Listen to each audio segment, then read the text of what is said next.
European giant aircraft manufacturing company Airbus has predicted that the demand for new aircraft by the Nigerian airline operators will triple the present aircraft fleet by the year 2042. Speaking at the media briefing held ahead of the 7th Aviation Africa Summit and exhibition opening at the Abuja International Convention Centre, Airbus, while unveiling its market forecast for Nigeria, equally says that the country's aviation sector will record a soar between now and year 2042.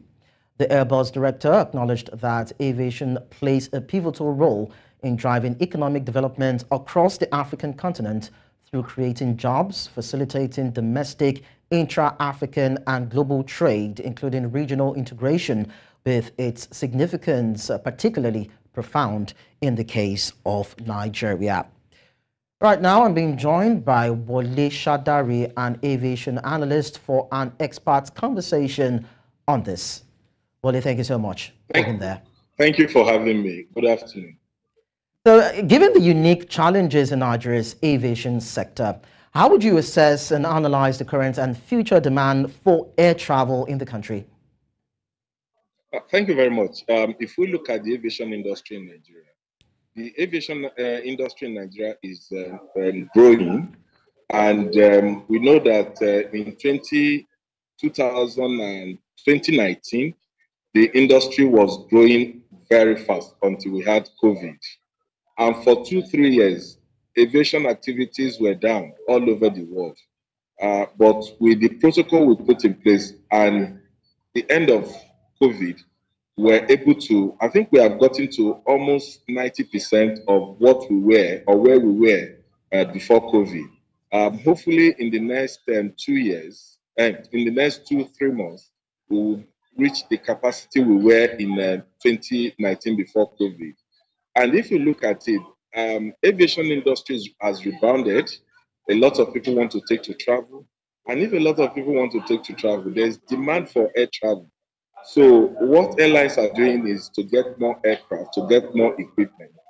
Just 2 days ago, Airbus, one of the biggest aircraft manufacturers, predicted that Africa will be needing hundreds of or thousands of aircraft in the next 20-30 years. That shows you that Airbus has projected that the aviation industry in Africa will grow by more than 6-7% to what it is currently. And if it goes to that level, a lot of airlines are going to get more aircraft to meet with the challenge, with the capacity challenge that we may have towards that period. Only at the conference today, at Aviation Conference in Abuja, 2 airlines made order for Embraer aircraft, Airbus and Boeing. What it shows is that we're not going to have just Airbus aircraft today. We are also going to have Boeing, Embraer, ATR, and some other aircraft type coming into Africa and Nigeria. So what it shows, in essence, is that air travel is growing and air travel will continue to grow. Africa is the next frontier in air travel services, air transport services. So we're going to see that projection, bearing in mind that we're not going to have anything comparable to COVID that grounded aviation for 2 years. So the sector is looking very bright. The sector is looking very good. And I want to believe that Airbus, they are really on point with their projection that aircraft demand will triple because the middle class is growing. So a lot of people want to take to air travel. A lot of people want to visit their families. A lot of people want to go outside the country because of job opportunities and so on. So we're going to see a very robust aviation industry in the next 20-30 years. And so doing, we're going to see more aircraft. Airlines are buying more aircraft. And we're also having new entrants. In the last 2-3 years, we have seen new entrants like ValueJet. We have seen new entrants like Mass Air, like Asman. More airlines have filed their papers with the Nigerian Civil Aviation Authority to indicate that they really want to start a business. So they are on point, and it's a good thing for the industry that aviation is going to thrive in Nigeria. Despite the challenges we have, despite so many challenges that are before us, but the outlook is very good. The outlook is very interesting for the continent. Well, it's quite nice. It's quite nice to have you say that you are hoping that the growth of the aviation industry would be in the positive trajectory. But then let's look at issues, as we need to also point them out. Issues of the price of diesel that is said to be on the ascendancy.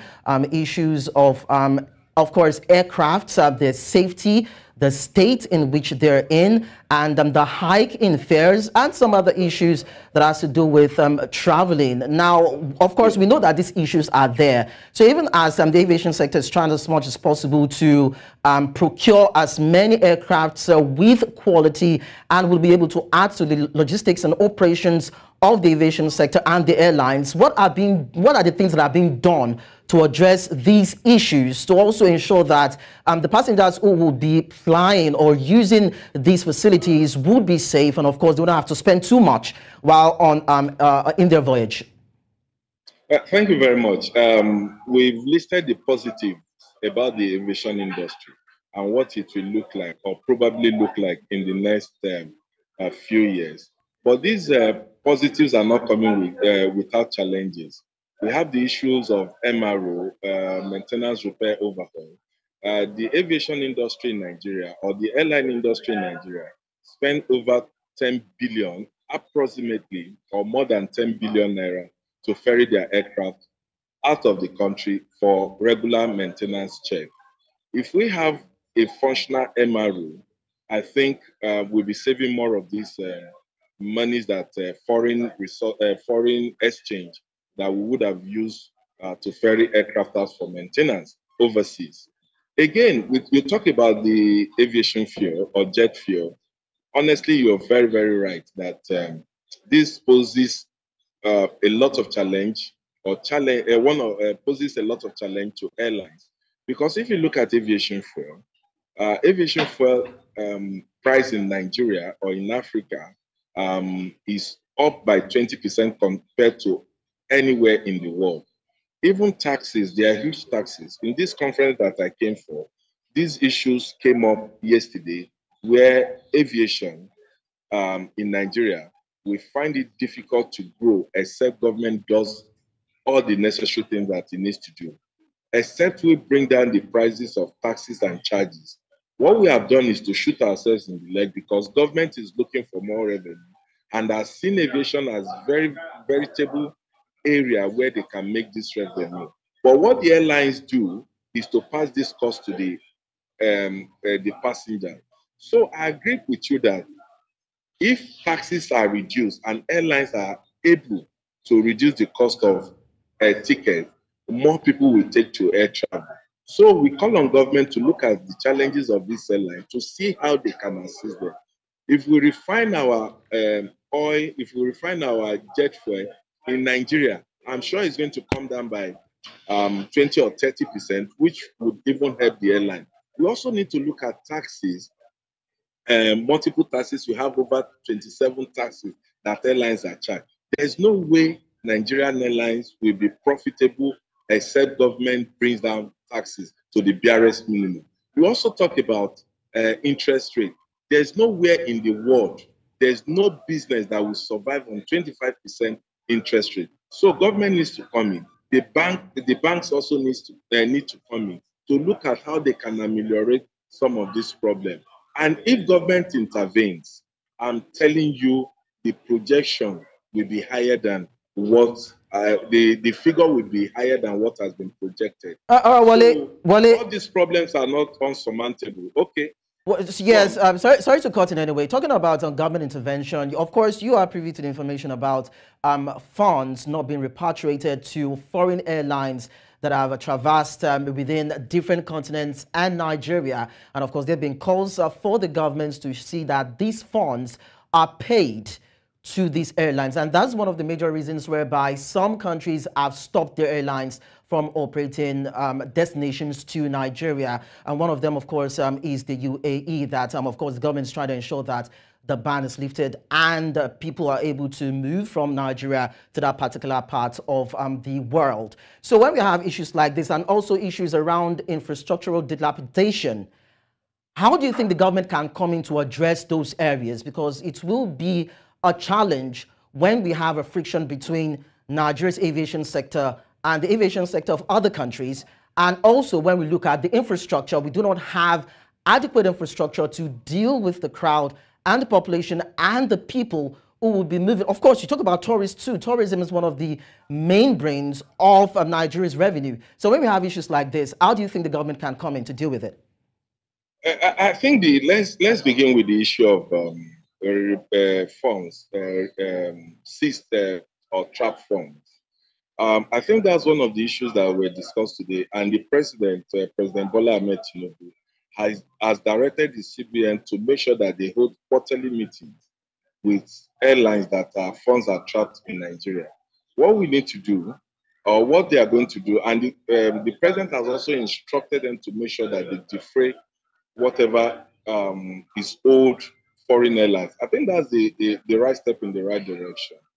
I think that will also help us, the country, or help us to have cheaper fares. Because what the airlines did was to ensure that the price of air tickets is 3 times what you have, or 4 times what you have around the region in West Africa.